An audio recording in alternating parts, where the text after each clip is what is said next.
Oddity fine!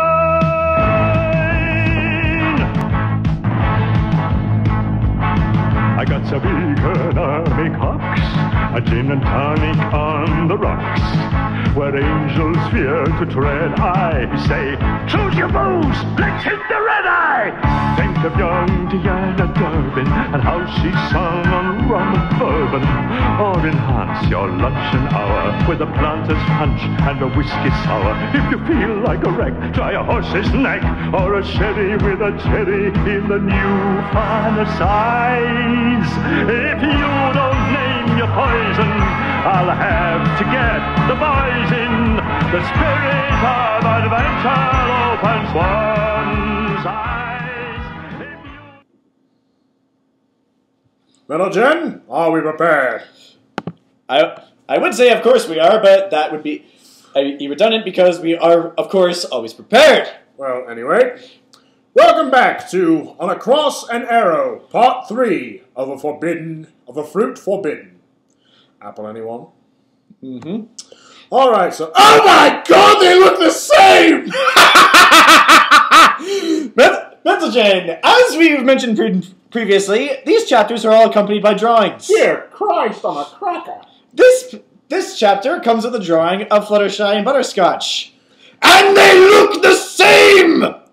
Not to complain, but Jesus Christ! You can't even tell which one's male and which is female. No, I can. Well, the male has shorter hair. Eyelashes. But even... Whatever. You get my point. Anyway, let's get past that. Alright. I guess we're... Should we even read the description? No. Yeah. Redundant. Yeah. Anyway, images are a credit to KT Cat. Thank you so much. Part 3 of A Fruit Forbidden. He's like, Spines, can you be a sweetheart and get me Rules of Causality 101? Sure thing, Dusk. Hang on. The Lavender Stallion nodded to his assistant as she rushed off, before turning back to his book. It was a book that he had managed to find only a few minutes ago. Mysterious title labeled "Exploring the Ether for Fun and Profit." You know, I'm still hung up on the "and profit" bit. Who explores the ether for profit? It's like the rules of everything. Anyway, whatever. He had seen it earlier today, but had been distracted by a rather high-powered anomaly outside the library. When he returned, a sick Butterscotch had been present, bundled up, his voice softer and higher than usual. At the time, he had thought nothing of it. He did ask for supernaturals, after all, though Dusk still thought he could have cleared him up with a good spell. No, you couldn't have. However, considering the innocent event was resurfacing in his mind. After reading halfway through his current tome, a spell for instant long-range teleportation was positioned above another spell for dimensional viewing. He had been intrigued by the thought of a long-distance teleportation, for a second entertained the idea of calling the gang together to try it out. Maybe Applejack would have some ideas on where to go. Butterscotch wouldn't have been able to make it, though. He's sick. And so he had shelved the idea, read the next spell, and spotted its rather long list of warnings. That was when the bells went off in his head. Usage of this spell in conjunction with the one above might result in an actual dimensional displacement. Use with extreme caution. Reference Rules of Causality before using. Well, it looks like someone didn't read the entire book. As usual. That's Twilight for you. Yep. Anyway, moving right along. Here we are, Dusk. Spine spoke up, plopping a rather hefty tome next to the unicorn's current book. Whoa, any more heavy lifting like that, and I'll be as ripped as Applejack. And here, that comment actually makes a lick of sense. Well, it's like, that's a disturbing thought. Dusk joked before his horn lit up and the book opened. Say, when Butterscotch was here earlier today, did you notice anything odd about him? What, you mean besides the fact that he sounded kind of like Butterbabe again? Oh my god, I know what they're referencing. Dear God. The dragoness replied. No, not really. Not that I could see a lot of him. His face was pretty wrapped up. It was, wasn't it? The cult murmured, a hoof striking his chin. I can see why AJ would give him am his hat, but elusive scarf. The boutique is clear on the other side of Ponyville from... Sorry. The boutique is clear on the other side of Ponyville, or from on the farm. Maybe he was visiting. Spine suggested. I know, I wouldn't mind a visit from that stallion anytime soon. Ew. You know, it's kind of weird when it's flipped. Actually, you know what? It's weird either way. It's creepy. Well, it's creepy either way. Either way. Her feet left the ground as a dreamlike expression spread across her face. Oh, elusive. Why, yes, I'd be mad to refuse anything from you. To lend Butterscotch's scarf. He's so selfless. Oh, what a man. What a lucky girl. Anyway. Bubba Pony could only roll his eyes. He dealt with this fangirl side of his assistant before. Yes, we're all aware he's the element of generosity. I was there. Back on task. You didn't see anything weird about Butterscotch at all? The little lizardess blinked before she landed softly on her haunches. No, I didn't. Why? Is there something wrong, Dusk? He hummed for a bit longer, his eyes running over a particular passage in the heavy-set tome, before speaking again. It's just a hunch. It may be nothing at all, really. Hey, I know! He stepped away from the desk, a smile on his face. Spines, grab some tea. We'll pay Butterscotch a visit. The Spines saluted smartly and rushed off. Duskshine clopped over to a saddlebag and slipped it on. To her saddlebag? It. Whatever! I'm used to the other way around! We all are! Stop giving me shit! We all are! That's why we're reading this! Grabbing his wallet, as he waited, his eyes darted back over the open chapter of the book he left. The chapter titled Alternate Universes and You. Meanwhile, in the parallel bearded pony ranch, on the ranch... You're still hung up on the beards, aren't you? Shut it! You will know your Spock by his beard, and by the ISS. Whatever. Oh, shut up. You've never even seen Mirror Mirror. I did! You showed it to me! You only saw 10 minutes of it! Fuck. Whatever. Stuff it! Fluttershy clopped into Ponyville, a saddle pack around her waist, and a purse filled with bits in her mouth. We'll get to this in another video about money. She had volunteered to do the shopping. It was clear that the bushes that made up the hedge were inedible to any degree. And if they were going to wait for 3 days, they would need food and supplies. So they had pooled their bits, given the money to the bags and Pegasus, and set her on her way. They had all agreed that in this alternate world, she was the least conspicuous of the six. There is some logic. Some logic in that statement. She looked furtively as she entered town, spying and identifying every pony she saw. A blue mare with a saxophone played outside a delicatessen, an orange stallion with a carrot cutie mark, ordering a carrot dog. And fluttering along the sky, a cross-eyed Pegasus colt delivered the mail. That is derpy as a colt! Let that settle into your brains, Mental Gen. Unfortunately, the derpy colt does not have any speaking roles. They made no effort to single her out, which she noted with no small relief. Her luck held up as she entered the marketplace. Her eyes steadily avoided the Sweet Apple Acre stand. She instead directed herself to the fruit stall. No pony recognized her, but she was greeted friendly and warmly by every stall owner, much to her relief. I should have known Ponyville's friendliness to new ponies would have held up. She thought to herself. Didn't take long to fill her bags. She noticed, as she stuffed a bunch of bananas into one of her pockets, she realized that she had bought more than she'd expected. Not that that's a bad thing. We are waiting for 3 days, after all. 3 days later. Well, bananas, damn it! After settling on a deal for a pack of strawberries. 3 days earlier. She finally did an about-face and left the market, eyes still wondering about the place. She spotted Hops and Babar outside Sugar Cube Corner. Her path instantly directed herself away from the establishment. She still thought the two, as colts, made a cute couple, but they had also seen her once before recently. And she didn't want to risk... And now, the most awkward meeting we will ever read in our lives. In 3, 2, 1... Actually, I'm retracting that statement immediately. Oof! She hadn't been looking where she was going, having collided with another pony. On top of that, the collision had popped off one of the bags, fruit spilling everywhere. I'm so sorry. I wasn't looking where I was going. She immediately set about gathering the loose produce. Back up. Oh no, it's my fault. I was distracted. Came the other pony's voice, who bent down and began assisting her with the corralling. Think nothing of it. I didn't mean to disturb you. No, it's okay. Let me help you here.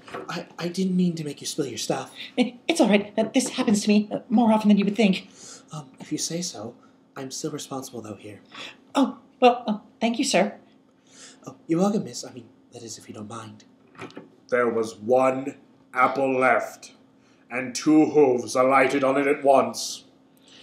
2 butter yellow hooves. Dun dun dun! Fluttershy's eyes widened as she tracked the other hoof back up to his owner. She was met with a pair of aqua blue orbs that returned her gaze, apparently seeing her for the first time as well. He was a Pegasus, with wavy pink hair that was cut slightly short. From here she could tell that he had at least one butterfly for a cutie mark. He was her. Know your Spock by his beard! Yep. Her eyes shrunk and her cheeks flushed as somewhere in the back of her mind a warning bell rang off that said at any moment now she would be exploding. Twice. And then she exploded and ceased to exist. The end. Just kidding. A full minute passed as they stared at each other. Nothing happened. Hi. The colt managed to squeak out. Hi. She managed to squeak in return. The male Pegasus dipped his head low as he blushed slightly, a gesture she found endearing. I haven't seen you around here before. I'm not usually the forward one, but what's your name? She dipped her head down as she pawed at the ground. I'm Fluttershy. She whispered. Apparently, he had good hearing as his eyes perked and a smile came across his face. Hi, Fluttershy. I'm Butterscotch. Butterscotch? She echoed, looking back up at him. The same name Dusk and Spines had used when she'd met them. So this really was her male self. Despite the awkwardness, she felt a smile grace her own lips as she looked him over. Another round of awkward silence descended before Butterscotch spied the apple again. He scooped it up with his hoof and offered it to the filly. Shy blush still in place. She accepted the fruit, taking the stem with her mouth and placing it in her bag. Thank you for helping me. She squeaked. She closed the flap precariously over the bulging baggage. It was no trouble. He replied, eyeing the luggage she was carrying. Are you sure you don't need any help carrying that? It looks awful full of fruit. Well, it's nothing I'm not used to. Fluttershy responded, hoof pawing at the flap snap. I always carry as much as I can whenever I'm feeding my animals. Suddenly the yellow stallion's eyes sparkled. Sparkle, sparkle, sparkle, motherfucker. I doubt your faith in sparkle motion. Moving right along. You wouldn't get that. You like to take care of our animals, too? She looked towards him, seeing his joyed expression somehow caused her own face to light up in tandem. Oh, yes. It's one of the most special things to me in the world. Ooh, the same with me. It always fills me with joy to help feed the ducks. And to help groom the ferrets. And shine the turtle shells. And do you feed the otters by cracking the clam shells just slightly too? Oh yes, so they can still feel strong when they open them themselves. The thought caused the pair of ponies to devolve into a giggle fit. At length they looked in each other's eyes again. The mare felt the trepidation. Any trepidation she had before slowly dissolving away. Having met her own self, she felt something like a lightness. It tingled in her hooves and worked its way across her body as they continued staring. She got the distinct feeling that at any moment now she was about to fly away without even having opened her wings. Does he feel the same way? Finally, Butterscotch opened his mouth to speak again. I like you, he stated, the blush more prominent before.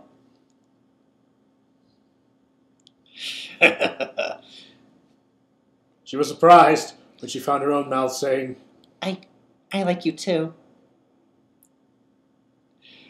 You doom yourselves!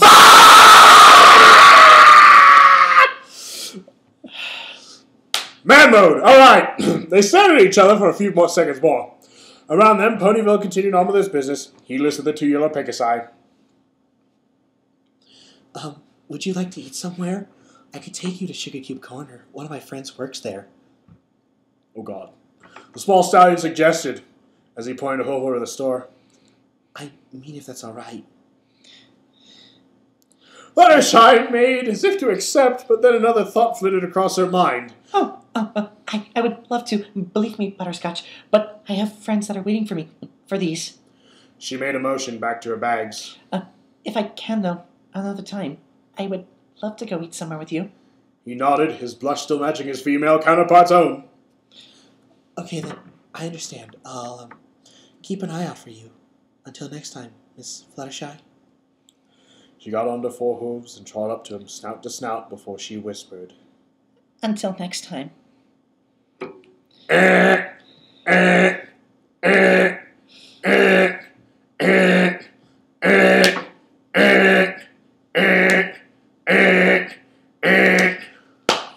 Okay, fine, I'll stop hitting you! Two things happened at once then. My brain just decided to try and go fuck itself.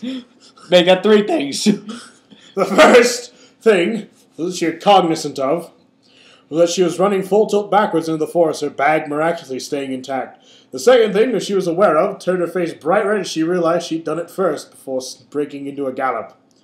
She had nuzzled him. Oh dear Christ. You doom yourself! Oy. Unfortunately, I cannot do Mike Patton's Into the Darkness, but so I can't do that as well as he can. For those of you who don't know what I'm referencing, that is a line at the end of The Darkness 2. If you haven't played that game, you should. Anyway, me in a while, still in the street. Back in that street, a pink-maned Pegasus stared off in the distance at the retreating form of what he felt was his better half. And now! The brush against his cheek was quite warm, and as sunk in a goofy smile began to spread across his face. And now! Oh dear. Well, welcome to the jungle. We got fun and games. Da-da-da-da-da-da. You know, it's too late for the intro. Yo, hey there, Brony! There was a rush of wind as another Pegasus stallion landed next to him. Spiky, multi-hued mane sticking out in all directions.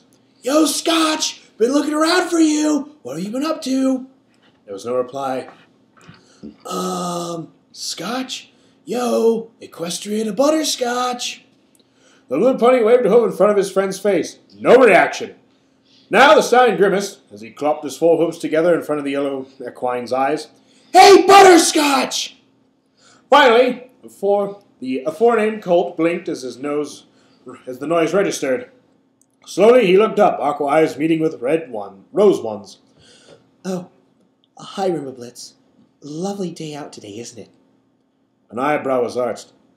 Yeah, real nice weather we've been having. The cyan one replied, a slightly sarcastic tone in his voice. It went unnoticed. Yes. Butterscotch turned his head back in the direction as the mare had gone. Absolutely beautiful. Ew. Now Blitz was confused as he took to the air again to hover upside down in Scotch's face. Hey there, Pony. Something wrong? No, you just had the mare of your dreams get away from you. I'm going to need something. I can hit you in the head really hard. No, because my instinct when you try and do that is to basically sock you as hard as I can in the chest. I can take it. Where's my crowbar? Anyway, now Blitz was confused. Oh wait, my Blitz. Damn. No, I'm not going to make a Hitler speech joke. Not now, this is not the time! Nor the place. As he took up into the air, again to hover upside down. Oh wait, You already read that. Anyway, This caused the smaller Pegasus to let loose a distinctively unmanly giggle. Well, she did go that way, but she asked nicely. I didn't mind. She said she'd love to come back another time. This Rainbow had not been expecting. He turned his head in the direction his friend was looking in. However, all he could spot was a settling cloud of dust. That didn't matter. A grin had blossomed across his face as he rightened himself and wrapped a hoof around the yellow one's shoulders. Ah, it finally happened, didn't it, Scotch? You found yourself a filly friend. Tell me, what's she like? She cute? She sassy? Tell me, you going steady? Ooh, just wait till Barry hears this. I bet the bash he'll throw will be awesome! Butterscotch was turning a deeper shade of red as his friend continued, before finally squirming himself free. Please, Blitz, I just met her today, and all we did was talk. Well, we first kind of bumped into each other and she spilled her groceries. But still, we talked and we discovered that we both liked animals. She was really cute. And then, well, kindred spirits, eh? The blue Pegasus gave a playfully hoof punch to the shoulder. Lucky buck. Then what happened? Well, then I said that I liked her. And then she said they liked me too. That sound you just heard was my co-host's brain imploding in upon itself. Most awkward conversation I'll ever have between two sides of my brain. It was not the way that Rainbow Blitz had gone about it, but he couldn't argue with the results. A surge of pride building in his chest as he pulled his friend close and gave him a noogie. You stud! I always knew there'd be a gal out there for you, and what do you know? Oh, I've got to go tell Dusk about this. He'll so put in the next letter of the prince. Now Butterscotch's face was a deep red. Oh no, Blitz, you wouldn't. He gaped, mortified. All he got in return was a sinister grin. Say, what is her name? I'm guessing she's another Pegasus, right? Shyly, the yellow one nodded. Her name is Fluttershy. His voice took a reverent tone as he said her name, which gave Blitz a cause to roll his eyes. Oh, she was just so wonderful. She was calm and polite. She was wonderfully timid, which I found so very cute.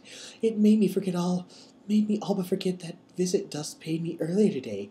I still don't know why he thought I was sick. Blitz? Rainbow Blitz? Apparently the blue stallion liked hearing stories about scoring, not romance. A couple of feathers were all that remained next to Butterscotch hooves.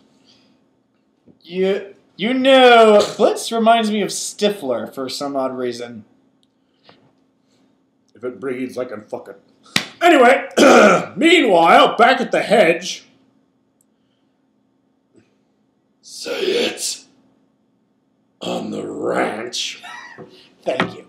That's all I wanted. You're not welcome. Fluttershy had managed to catch a breath once she'd returned to the hedge. Twilight was waiting for her outside, and with a little assistance, they managed to fit the crowded bags through the diminutive entrance. Oh my. Bad joke, bad joke, bad joke. Go ahead, make it. No. Fine. No. The shy pony exclaimed once she got inside. The interior had undergone a dramatic transformation. A few colored blankets hung on the walls, a small fire pit had been dug out and constructed, and there were plenty of haystacks for seating. How the big is this fucking hedge?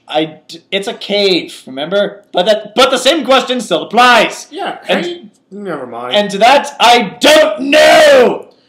Never mind.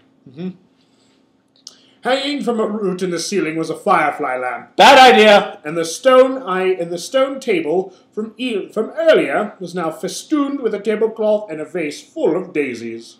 Oh, Fluttershy, welcome back! Rarity called out, tails sweeping busily at the floor, while Pinky, Rainbow, Dash, and Applejack worked on tacking on the door to the makeshift pantry.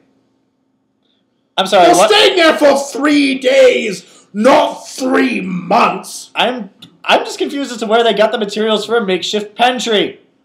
They summoned a pantry door. Then again, one of them is a magician. They could probably pull that off. Magic. Anyway, continue. Rarity's done a pretty good job sprucing up the place, don't you think? Twilight asked, a hoof unbuckling one of the bags. Oh, yes.